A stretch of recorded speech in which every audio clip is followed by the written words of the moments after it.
मिथिला अलग राज्य के तौर पर जो लोग इस पर काम कर रहे हैं या जिन्होंने कुछ सामाजिक राजनीतिक प्रयास किए हैं कि बिहार को और खंडित करने से किसी का भला नहीं होगा।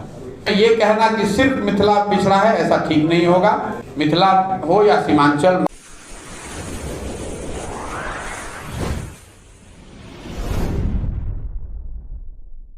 मिथिला अलग राज्य के तौर पर जो लोग इस पर काम कर रहे हैं या जिन्होंने कुछ सामाजिक राजनीतिक प्रयास किए हैं, उसमें ज़्यादातर संगठन ऐसे हैं जो मेरे से भी टच में हैं। वो लड़के मिलते रहे, आज नहीं पिछले 2-3 सालों से मिलते रहे हैं।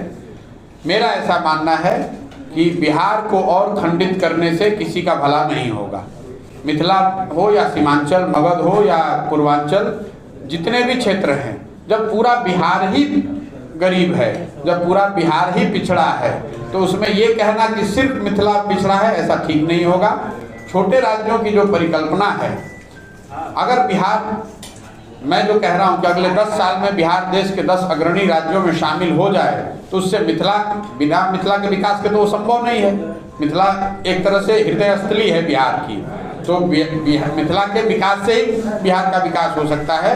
लेकिन उसका रास्ता बिहार को खंडित करना, मिथिला को अलग बनाना नहीं है। अगर मिथिला को आप अलग बना भी देंगे और उसका नेतृत्व भी अगर सही लोगों के हाथ में नहीं रहेगा, तो वो वहाँ भी वही स्थिति होगी। आपने देखा झारखंड बिहार से अलग हुआ, इसकी वजह से कोई झारखंड में बहुत तरक्की तो नहीं हो गई।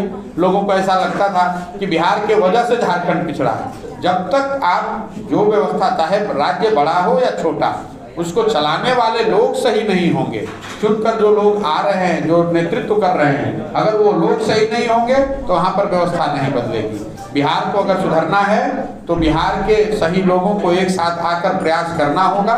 स्वाभाविक है कि उसमें क्षेत्रवार जो विषमता है, संभव है कि मगध के मुकाबले मिथिला पीछे हो, तो उस पर और ज़्यादा ध्यान देने की जरूरत है। जो मैंने आपको बात बताई, मिथिला तो बहुत बड़ा रीजन है कि हर पंचायत के लिए एक कार्य योजना बनाई जानी चाहिए, जो पूरी पदयात्रा है। मैंने आपको क्या बताया कि हर पंचायत से ऐसा ढूंढ कर निकालें, पंचायत में बैठ कर ये निकालें कि उस पंचायत की क्या समस्या है और उस पंचायत में क्या संभावनाएं हैं। उसके आधार पर जब आप हर पंचायत के डेवलपमेंट का मॉडल बनाएंगे, तभी एक समग्र विकास, बिहार के समग्र विकास की बात हो सकती है।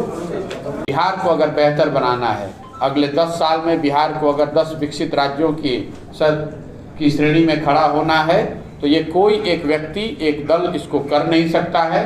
कोई अगर ऐसा दावा करता है, कोई व्यक्ति या दल अगर ये दावा करता है कि वो इस बिहार को ठीक कर सकता है, तो मेरी समझ से 2 ही बात हो सकती है। या तो आदमी बेवकूफ़ है, उसको समस्या का अंदाज़ा नहीं है, या फिर सिरे से वो सबको बेवकूफ़ बना रहा है। वो जीतने के बाद या सत्ता में आने के बाद वो भी कुछ करने वाला नहीं है। बिहार